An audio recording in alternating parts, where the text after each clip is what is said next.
පශ්චාත් මරණ පරීක්ෂණ වාර්තාව ওই දිනට සැකද? අපිට අනිවාර්යෙන්ම සැකයක් තියෙනවා. හරි මට කියන්න පුළුවන් මට නිශාන්ත ඔබත් එකතු වෙන්න. විවිධ තැන්වල විවිධ කතා නම් මම මේක උපුට ගන්න නෑ. මොකද ඔය දෙන්න ළඟ අපිට වඩා තොරතුරු තියෙන නිසා මේ පුද්ගලයාට තනියම තමන්ගේ කකුලේ සහ අතේ බලනහර කපාගෙන කරන්න පුළුවන්ද? මෙහෙම කරන්න නම් මහා විශාල ඒ කියන්නේ ડિප්‍රෙස් වෙච්ච මිනිහෙක්ට කරන්න පුළුවන්ද කියන කතාව. මෙච්චර මහා විශාල ශක්තියක් කොහෙන්ද අඟල් 3-4ක් විතර ගැඹුරට. පශ්චාත් මරණ දෙන්නම එකතු වෙන්න. මරණ පරීක්ෂණ වාර්තාවේ තියෙන ආකාරයට කොහොමද මේක වෙලා තියෙන්නේ? දැන් මේක පැහැදිලිව ඒ කියන්නේ සාධාරණ සැකයක් තියෙනවා මොහුගේ මරණය සම්බන්ධයෙන්. දැන් මොකද සැකේ? ඒ සැකේ තමයි මොහු කොහොමද මේ මරණය සිදු කරගත්තේ කියන එක. මේ වාර්තාවේ තියෙන කොහොමද කියන්නකෝ? තමන්ගේ අතේ ඒ කියන්නේ බලනහර වම් අතේ දකුණු අතේ කකුලේ සහ තවත් ස්ථාන කීපයක තුවාල තියෙනවා කියලා කියනවා. එතකොට මේවෙන් ලේ වහනය වීමෙන් රුධිරය වහනය වීමෙන් මරණය සිදු වුණා කියන එක තමයි කියන්නේ. මානසික ආතතියක් තියෙන මිනිස්සෙක්ට හරියටම බලනහරේ බලලා එච්චර ලොකු ස්ට්‍රෙන්ත් එකක් කොහොමද තියෙන්නේ? සාමාන්‍යයෙන් මෙම තියනවා කියලා කියන්නේ මන්දක සමාජවාදයනේ හමුදා සෙබලෙක් වගේ කෙනෙක්ට කොහොමද මෙච්චර ස්ට්‍රෙන්ත් එකක් මේ වගේ මිනිස්සුන්ට තියෙන්නේ?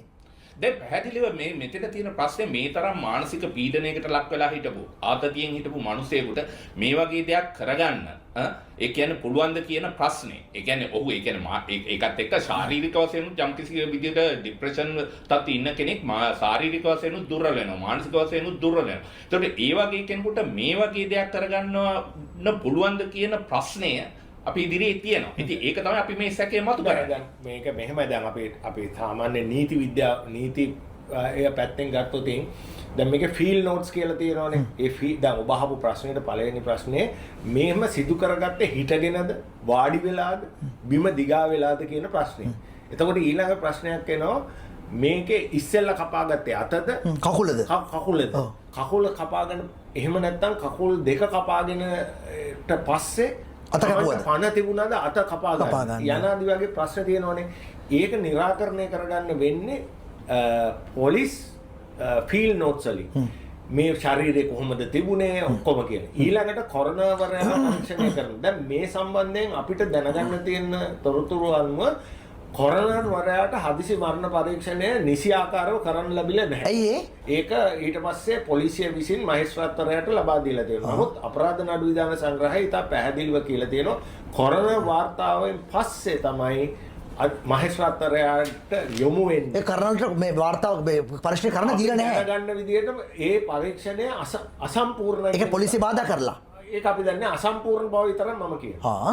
හරි ඉතින් එතකොට අර මම කියපු විදිහට අර සහ නිශාන්ත කිව්ව විදිහට මේ මිනිස්සයා කොයි විදිහටද මේ තමන්ගේ මරණය සිදු කරගත්තේ කියන එක දන්නේ නැතුව එක පාරටම හදිසි මේ ඔටොප්සි එකේදී මේක මේ අපි පොඩ්ඩක් මෙතනලා අමුයෙන් කතා කරමු ටික. දැන් මෙතන තියෙනවා එකතු වෙන්නවත් මියගේ පුද්ගලයා එක් පාදයක ගැඹුරු කැපුම්තුවා එක පාදයක තුවාල 3ක් හරිද? සහ එක අතක දරුණු දරුණු. එතකොට මේ තුවාල දිශානතිය ගැඹුර සහ පීටිමනෝ ඒවා වෙනත් පුද්ගලයෙක් සිදු කරන ඝාතන ලක්ෂණයක් පෙන්වු නොකරන බව. දැන් ගැඹුරු කියන්නේ ඇතුළ ඔහම කප එක තරක නෙමෙයි. හරි සහ පාදේ ඔබ කියන වගේ. ඒක පළවෙනි මුලින්ම කකුලද මුලින්ම අතද කියන ප්‍රශ්නත් එක. මෙච්චර ෆිට් එකක් මිනිහට තියෙයිද? ඒ විතර නෙමෙයි තමයි උදාහරණයකට ඔබ බලන්න ඔබේ කකුල අල්ලලා මේ බලනහරේ මෙතන කපන එක ඔය කුස්සිය පිහකින් කපන්න බෑ. ඒකට ඊට වඩා ෂාප් එකක්. ෂාප් පිහක් අවුල්. මේ පිය කොහෙන්ද? මේ පිය කුස්සියෙන් ඉඳලා ගෙනාවයි කියලා. එහෙමනේ කියන්නේ. ඔව්. ඉතින් ඒ පිය වැටිලා තියෙනවා. හැබැයි ඔහුගේ අතේ සලකුණු තියෙනවා. ඇඟිලි සලකුණු එක තියෙන්න පුළුවන්. ඉතින් කුමන්ත්‍රණ කරුවෙකුට මේක කලින්ම මේ ප්ලෑන් කරලත් කරන්න පුළුවන්. කෝල් එකක් දෙනවා. එන්න මේ අපි මේ මෙතෙන්දී හම්බමු මොකක් හරි කරන්න පල්ලෙහාට එන්න කියලා. හරි. වගේ දේවල් එන්න පුළුවන්. හරි මේ හතර දෙනා කවුද? වෛද්‍ය ඉලංගරත්න බණ්ඩාර, සභාපති විශේෂඥ අධිකරණ වෛද්‍ය නිලධාරී කුරුණෑගල, වෛද්‍ය අදිත් ජයසේන කුරුණෑගල ශික්ෂණ රෝහල, වෛද්‍ය සම්පත් සේනතුංග අනුරාධපුර ශික්ෂණ රෝහල, වෛද්‍ය UDG දිසානායක නිකවරටි රෝහල, විශේෂඥ අධිකරණ වෛද්‍ය නිලධාරී කණ්ඩායම. මොකද අපි මහන්නේ ප්‍රශ්නයක් නෙමෙයි. නමුත් ගැටලුව ප්‍රශ්න නෙමෙයි කියන්න බෑ. දැන් අපි දැක්කා සමහර තොරතුරු වාර්තා වුණා තාජුඩින්ගේ සිද්ධිය. ඊට පස්සේ තමයි වාර්තා වුණේ තාජුඩින්ගේ සිද්ධිය මොකද්ද සිදු වුණේ අධිකරණ වෛද්‍ය පරීක්ෂණ වාර්තාවල මොනවද සිදු වුණේ බරපතල සමහර ඒවා එනකොට ඒවා කරපුවා ජීවිතුන් අතර නැහැ. මේ වාර්තා දුන්නා. ඒකයි මේ කතාව අපි ප්‍රශ්න කරන්නේ. මොකද්ද ඔබ කියන්නේ මේ ගැන? දැන් මෙතන පැහැදිලිව ඒ කියන්නේ දැන් සෞඛ්‍ය අමාත්‍යාංශයේ ලේකම්වරයා ඇයි මෙතන 4 දෙනෙක් නම් කරේ කියන එක. දැන් කුලියාපිටියේ අධිකරණ වෛද්‍ය නිලධාරියා ඉන්නවා. දැන් ඒ වගේම මේ කුරුණෑගලින් තියෙන එක සානිකවරටින් වල තියෙන්නේ. දැන් කුරුණෑගලින් නිකවරටියෙන් අනුරාධපුරෙන් ඒවල තියෙන්නේ. හරි. ඒතකොට කුලියාපිටිය එක්කන සම්බන්ධ කරගෙන තියෙනවා. මෙතන ප්‍රශ්නේ තියෙන්නේ ඇයි මේ 4 දෙනෙක් නම් කරේ. එතකොට අනිල් ජයසිංහට කාගෙන්ද මේ ඕඩර් එක ආවේ? හරි. ඔහුට කවුද මේක මේ විදියට මේ 4 දෙනෙක් නම් කරන්න කියලා කිව්වේ? ඒතකොට අනිල් ජයසිංහ කියනකොට කවුද ඔහුට කිව්වේ? මේ වගේ මරණ පරීක්ෂණයක් සඳහා පශ්චාත් මරණ පරීක්ෂණ සඳහා 4 දෙනෙක් නම් කරන්න කිව්වේ කවුද කියලා අහන්න එපා ඉස්සෙල්ලා. ඒතර මේ රංග රාජපක්ෂ කියන්නේ කවුද ඇත්තට මේ දැන් රංග රාජපක්ෂ කියන්නේ ඇත්තටම ගත්තම දැන් ඔහු ඊයේ විශාල අභිරහස් ප්‍රමාණයක් ඉතුරු කරලා අඩි 6ක් යට ඊයේ වැළලුණා. හරි. එතකොට ඒ කියන්නේ ඩොලර් මිලියන 2.5ක් මේ රටේ මහා භාණ්ඩාගාරය. හරි. මේ රටේ ජනතාවගේ බදු මුදල් මේ පිළිබඳව සම්පූර්ණ සාක්ෂිකරුවෙක් තමයි මේ ඊයේ මිය ගියේ. හරි. එතකොට මේ මරණය තාම පැහැදිලිව සාධාරණ සැකයක් තියෙනවා. කොහොමද මේක සිද්ධ වුනේ කියන එක. දැන් මොහු කවුද?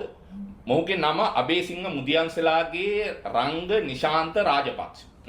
එතකොට මෙයා ඉගෙන ගත්තේ කොහෙද? ඉගෙන ගත්තේ කුලියාපිටිය මධ්‍ය මහා විද්‍යාලය. ඊට පස්සේ ඔහු ජයවර්ධනපුර විශ්වවිද්‍යාලයට තේරිපත් වුණා. එතකොට ජයවර්ධනපුර විශ්වවිද්‍යාලයේ 96 97 බැච් එකේ තමයි මොහු හිටියේ. එතකොට මොහු පිළිබඳව පහුගිය දින කීපේ විශේෂම සමාජ මාධ්‍ය තුල සටහන් ගණනාවක් ගියා. මම JVP ක්‍රියාකාරකෙක්ද? ෂුවර්ද ඒක? පැහැදිලිව ශිෂ්‍ය දේශපාලනයේ ඇතුලේ ක්‍රියාකාරීව ජනතා විමුක්ති පෙරමුණේ දේශපාලනයේ වෙනුවෙන් ඉතාම අවංකව පෙනී හිටපු කෙනෙක්. හැබැයි මම දැක්කේ නෑ මලගෙදර කිසිම තැනක JVP ක්‍රියාකාරකෙක් මාලිමායි ක්‍රියාකාරකෙක් ඉන්නවා. මම දැක්කේ නෑ. නිවැරදිවම ඔබ දැක්කද? හිටියේ නෑ. ඒකට හේතුවක් තියෙනවනේ. දැන් ඉතින් මේ කියන එක ඇත්තද කියලා අපි දන්නේ කොහොමද මේ නිශාන්ත? නෑ නෑ ඒක දැන් මෙයාගේ බැච් එකේ හිටපු සියලු දෙනා මේ පිළිබඳ යම් යම් සටහන් දාලා හරි දෙයිනේ ඉතින් ඇයි එහෙමනම් මලගෙදර ආවේ නැත්තේ කවුරක්වත්? නේම් එක ලපයා කියලානේ කියන්නේ මෙයාගේ ජයවර්ධනපුර විශ්වවිද්‍යාලේ. දැන් ආවේ නැත්තේ දැන් ආවොත් ඍජු සම්බන්ධතාවයක් ඔප්පු වෙනෝනේ.